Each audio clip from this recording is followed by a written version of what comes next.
Guys, welcome back to my channel once again. I hope सभी लोग बढ़िया होनी भी चाहिए। क्यों? क्योंकि आप दाढ़ी वाला ब्लॉगर की फैमिली हो। ये देखो पीछे मस्त हो रहा है ना, इसी में देख रहा हूँ अपने आप को। हमारा रूम का हालत अभी बस फ्रेश हुए हैं। फ्रेश होके कहाँ चलेंगे हनी भाई? अभी तो खाने जाएंगे। कैसा लगा रूम? रूम मस्त है लेकिन ना, व्यू हमको सबसे बढ़िया वाला मिला है हम लोग को। यहाँ से हम लेफ्ट जाएंगे तो पहुँचेंगे वृंदावन। हाँ। और राइट जाएंगे तो मथुरा। एकदम बीच में फिलहाल तो हम मथुरा में ही हैं, वही फिलहाल मथुरा में बीच में वही बात है। तो अभी हम जा रहे हैं ब्रेकफास्ट करने। ब्रेकफास्ट करते हैं अभी हमारे भाई लोग का रूम दिखा देते हैं आपको। तो कोई नंगा पुंगा नहीं ना है रूम में? ई रोहित भाई पहन ले। हाँ पहन लो बिना कपड़े का। चलो सब रूम ऑलमोस्ट बराबर ही है। उनका व्यू दिखा देते हैं रूम से आपको।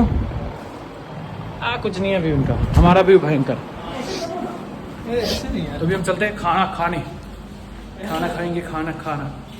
तो अभी हम आ चुके हैं यहाँ पे ब्रेकफास्ट करने और काफ़ी बढ़िया सर्विस है। सच में बहुत बढ़िया सर्विस है, मुझे काफ़ी अच्छा लग रहा है।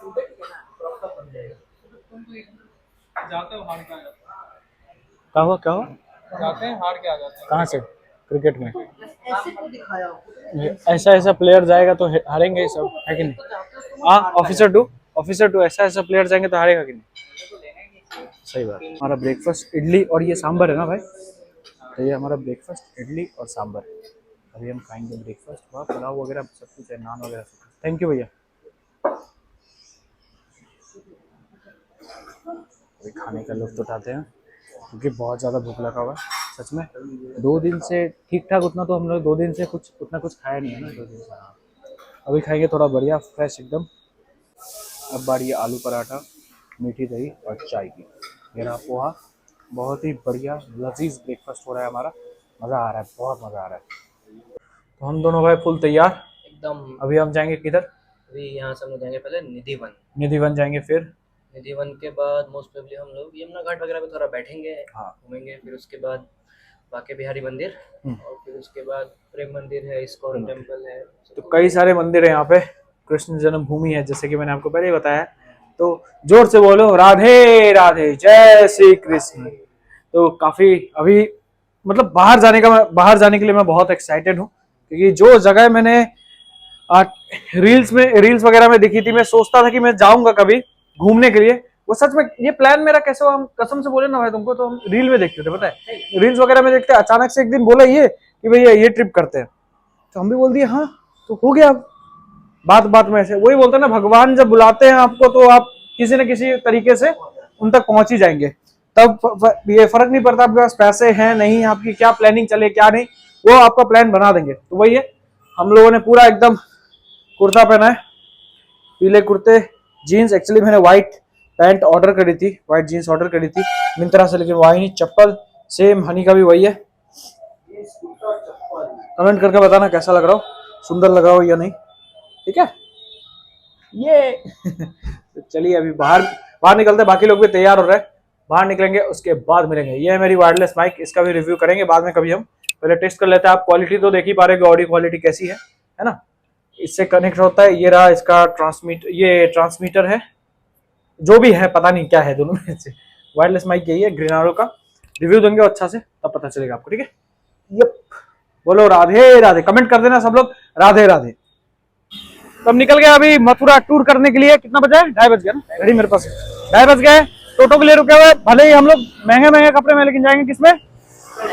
रोल्स रॉयस आ रहा है हमारा उड़ा, ये हमारा रोल्स रॉयस आ रहा है, इसमें जाएंगे। हाँ यो नहीं रुकेगा, कोई ना कोई तो रुकेगा, कोई बात नहीं।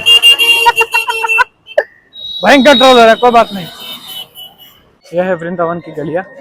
अभी हम ई रिक्शा से उतर गए। एक्चुअली ई रिक्शा पहले जिस पे बैठे थे उसके साथ थोड़ा सा प्रॉब्लम हो गया, फिर हमने ई रिक्शा चेंज कर ली। देखो कितने छोटा सा बंदर का बच्चा है, वाह बहुत क्यूट लग रहा है। तो अभी हम वृंदावन की गलियों में घूम रहे हैं। मतलब ये सब जो घर है ना, ये सब घर देखो आप, ऐसा लगता है कि मतलब 100 साल 200 साल पुराना होगा, बहुत पुराना है। ऐसा लगता है कि इन सब घरों को देखो तो ऐसा लगता है कृष्ण भगवान अभी भी है यहाँ पे। तो ऑब्वियसली उनका जन्मभूमि है, वो तो है, हम सबके साथ में है, लेकिन एक अलग सा फील है। ये फील लेने के लिए तो आपको वृंदावन आना पड़ेगा। अभी हम जा रहे हैं निधिवन की ओर ना भाई। निधिवन, ओके। हाँ, और हमने अपना सनग्लासेस खोल लिया सब कुछ, क्योंकि जो बंदर है ना, बंदर जो है, हाँ नहीं नहीं, बंदर जो है वो चश्मा वगैरह छीन के लेके चले जाते हैं, इसलिए हमें बता दिया गया था चश्मा वगैरह खोल लो। ऐसे फोन भी छीन के ले जाते हैं, लेकिन मैं क्या करूँ, व्लॉग कर रहा हूँ, आपको तो बताना पड़ेगा ना कि हाँ ऐसा हो सकता है। तो फोन भी अंदर ही रखना, मैं भी अभी अंदर ही रख लूंगा। जब इस एरिया से निकल जाऊंगा तब अपना फोन फिर से यूज करना शुरू करूंगा।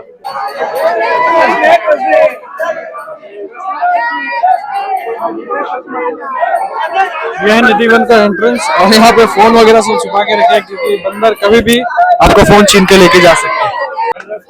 तो हम आ चुके हैं निधिवन के अंदर, और यहाँ की जो भी कहानी है, जो भी किस्से हैं, वो अभी हम थोड़ी से आगे बताएंगे आपको, जब हम भी थोड़ा वृंदावन का निधिवन मतलब तुलसी माँ का वन।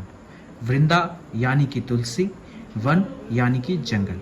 कहते हैं वृंदावन आज से 5750 साल पहले ऐसा 10 किलोमीटर के एरिया में फैला हुआ था। बट जैसे जैसे कलयुग पास आया, लोग इसे यहाँ पे बिल्डिंग्स बनाने लगे, घर बनाने लगे, इसे काटने लगे, इस तरीके के चीज़ें होने लगी, और बहुत सारे इन्वेजन्स भी हुए, तो आप जानते ही हो। तो इसे विलुप्त करने की पूरी कोशिश की गई। बट जब ये बहुत छोटे एरिया में बचा हुआ था, तब बंगाल से एक बहुत ही बड़े संत श्री चैतन्य महाप्रभु जी वृंदावन आए। यहाँ पे इस निधिवन में उन्होंने कीर्तन किया, भजन किया, और इस वृंदावन को प्रकाश किया। और उन्हीं के कारण आज ये वृंदावन यानी कि निधिवन हम सब देख पा रहे हैं। इस कलयुग में भी हम इंसान, हम लोग यहाँ के दर्शन कर पा रहे हैं। ये सारे जो पेड़ और पौधे देख रहे हो आप, इसका एक रहस्य है। रहस्य मैं बताऊंगा, समझाऊंगा आपको, लेकिन उससे पहले कुछ बातें मैं आपको और बता दूं। कृष्ण भगवान के टोटल 16,108 गोपियाँ थी, यानी कि वाइफ्स थी, जिसमें से 8 कृष्ण भगवान की धर्मपत्नी, जिनका नाम रुक्मिणी, सत्यभामा, संभावती, नग्नजिति, कालिंदी, मित्राविंदा, भद्रा, लक्षणा, ये 8 जो कृष्ण भगवान की जो वाइफ्स थे, ये उनके मेन वाइफ्स थे, यानी कि उनका जो किंगडम था उसका देखभाल वगैरह में, जैसे कि एक राजा का जो मेन वाइफ्स होते हैं उस तरीके के ये 8 थे। अब बाकी के जो 16,100 वाइफ्स जो थे वो कहाँ से आए, तो इसकी भी एक कहानी है, हमारे कृष्ण जी की लीला है। तो वो गोपियाँ जिन्हें राक्षस नरकासुर ने अपना स्लेव बना के रखा था, यानी कि अपना गुलाम बना के रखा था, उनको बहुत पीड़ा पहुंचाता था नरकासुर राक्षस। और जब कृष्ण भगवान ने नरकासुर राक्षस का वध किया और ये गोपियों को बचाया, तब इन गोपियों ने कृष्ण भगवान से कहा कि भगवान, आपने तो हमें इस नरकासुर राक्षस से बचा लिया, लेकिन अब इस संसार में हमें अपनाएगा कौन। कृष्ण भगवान दुविधा में आ गए। उन गोपियों ने कृष्ण भगवान से कहा, या तो आप हमें अपना लो, या तो हम अपना प्राण त्याग देंगे, या फिर आज की भाषा में कहूँ तो सुसाइड कर लेंगे। लेकिन हमारे कृष्ण भगवान धर्म संकट में आ गए। उनसे बड़ा धर्म गुरु, उनसे बड़ा धर्म योद्धा तो कोई है नहीं इस धरती पे। उन्होंने उन सारी गोपियों को अपना लिया, उन सारी गोपियों को अपना धर्म पत्नी मान लिया। तो तभी से कृष्ण भगवान का नाम उन 16,100 गोपियों के साथ जुड़ गया। जैसे कि आजकल अगर आप देखोगे ना, तो मतलब जिन लोगों को वेदों का ज्ञान नहीं है, वो लोग कहेंगे कि कृष्ण भगवान के बारे में बहुत ही उल्टी सीधी बातें करते हैं कि वो मतलब वो अच्छे नहीं थे, उनके पास इतनी सारी वाइफ्स थी, ऐसा ऐसा। लेकिन उनको एक्चुअल में सही बात पता नहीं है। वो धर्म के लिए, वो धर्म संकट में, वो धर्म युद्ध के लिए उन्होंने उन गोपियों को अपने पास रखा। क्योंकि आज अगर उन गोपियों को भी हम एक इज्जत का दर्जा दे रहे हैं, तो वो भगवान कृष्ण की वजह से ही है। आज अगर हम उन 16,100 गोपियों के बारे में बात करें, तो ये भगवान कृष्ण के वजह से ही है। तो ये है हमारा कान्हा का लीला। कान्हा, हमारे गोपाल तो अलग ही हैं। लेकिन उन गोपियों को अपनाने के साथ ही कृष्ण भगवान का कार्य खत्म नहीं हुआ। उन गोपियों ने कहा, हम सबको वृंदावन में ही वास करना है। अब कृष्ण भगवान फिर से धर्म संकट में आ गए। इन गोपियों को मैं वृंदावन में वास कैसे करवाऊं, और हमेशा के लिए। तो भगवान ने उनसे कहा, आप सभी इन तुलसी के पेड़ों का रूप लोगे और वृंदावन में वास करोगे। और जब जब मैं आऊँगा आपके पास, आपके सामने, तब आप वापस से गोपियाँ बन जाओगे और बाकी वक्त आप ऐसे ही तुलसी के पेड़ बन के ही अपनी जीवन पूरा व्यतीत करोगे। तो इसी वजह से निधिवन में कहते हैं कि ये सारी गोपियाँ हैं। और जब जब हर रात्रि कृष्ण भगवान रास रचाने आते हैं तो ये गोपियाँ अपने पेड़ वाले रूप को छोड़ के वापस से गोपियाँ बन जाती है। फिर से आपके अंदर एक सवाल आएगा कि ये बता तो रहे हो तुलसी का पेड़ है ये, लेकिन तुलसी का पेड़ तो लग नहीं रहा, तुलसी का पेड़ तो अलग होता है। हाँ, ये जो तुलसी के पेड़ है वो अलग है और हम जो घर में लगाते हैं वो अलग है। जो हम घर में लगाते हैं उन्हें हम सामा रामा तुलसी कहते हैं और ये जो तुलसी आप देख पा रहे हो इन्हें वन तुलसी कहते हैं। तो दोनों का मतलब कि ब्रीड अलग है, दोनों अलग तरीके के तुलसी के पौधे हैं, इस वजह से वो अलग दिखते हैं। यही निधि वन में ही वो गौ पालन और गौ सेवा करते थे।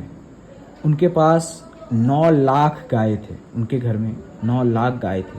9 लाख, आप समझ रहे हो, 9 लाख। तो जब उन गौओं को चराने के लिए, उन गौओं को सेवा करने के लिए, उन गौओं को घुमाने के लिए उनके पीछे पीछे घूमते रहते थे। तो यमुना नदी में एक नाग था जिसे हम कालिया नाग के नाम से जानते हैं और वो नाग हमेशा उन गायों को, उन गौओं को परेशान करता था, मारने की कोशिश करता था। तब कृष्ण भगवान को आया गुस्सा। कृष्ण भगवान सवार हो गए उस कालिया नाग के फन पे, यमुना नदी के अंदर चले गए, पूरे भीतर चले गए पानी के अंदर। उस कालिया नाग के साथ युद्ध करके उसे बाहर निकाला और कालिया नाग के फन पे कृष्ण भगवान सवार हो गए।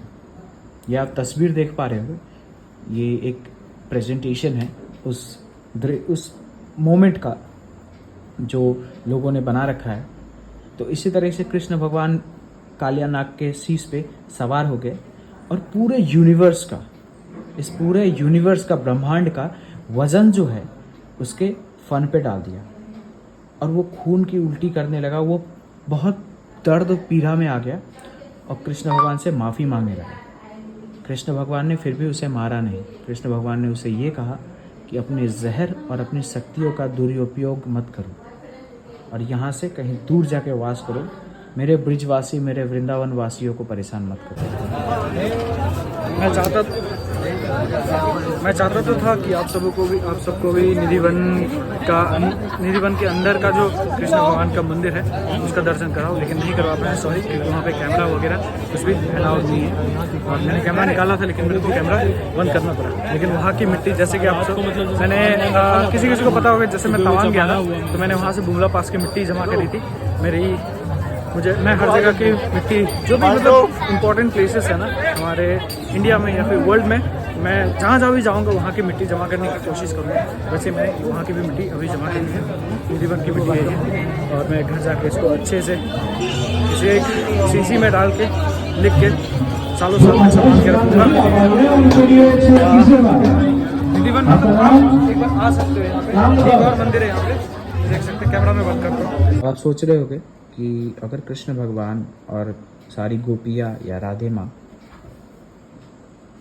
यहाँ अगर रास रचाने हर रात आते हैं तो हम क्यों नहीं देख सकते? यहाँ आसपास बहुत सारे बिल्डिंग्स भी हैं, वहाँ से लोग क्यों नहीं देख सकते?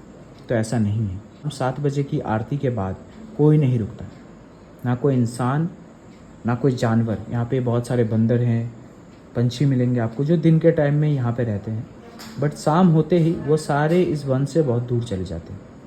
इंसान भी सारे चले जाते हैं। इस वजह से ये फेंसिंग करी गई है ताकि कोई इंसान यहाँ पे छुप ना जाए, क्योंकि पहले यहाँ पे लोग छुप गए थे रात को, और रात को उनके साथ जो हुआ वो मैं आपको आगे बताऊंगा।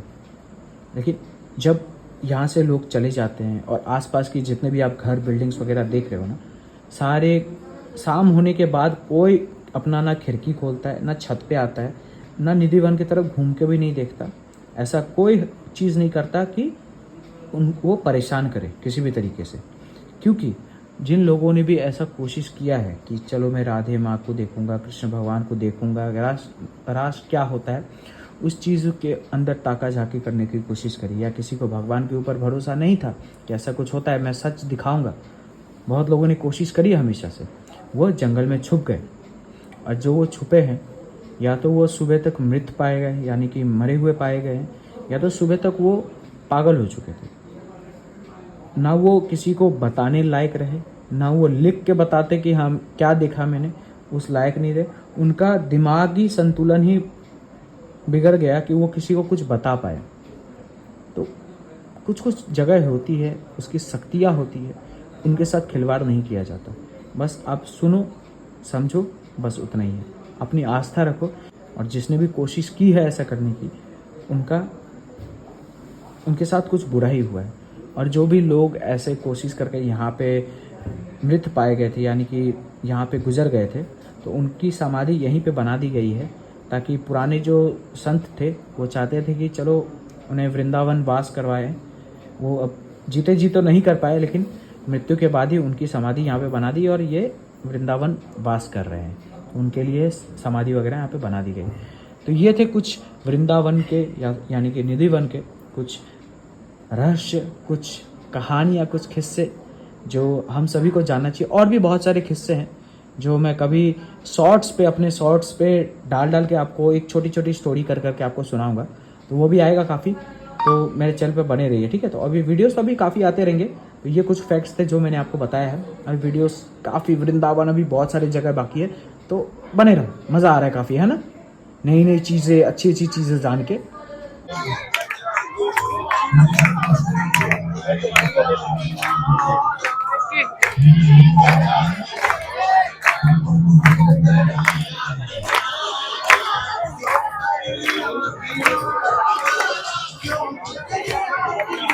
देखो निधिवन के अंदर काफी सारे छोटे छोटे मंदिर हैं, राधा कृष्ण जी के मंदिर है, राधा जी के मंदिर है।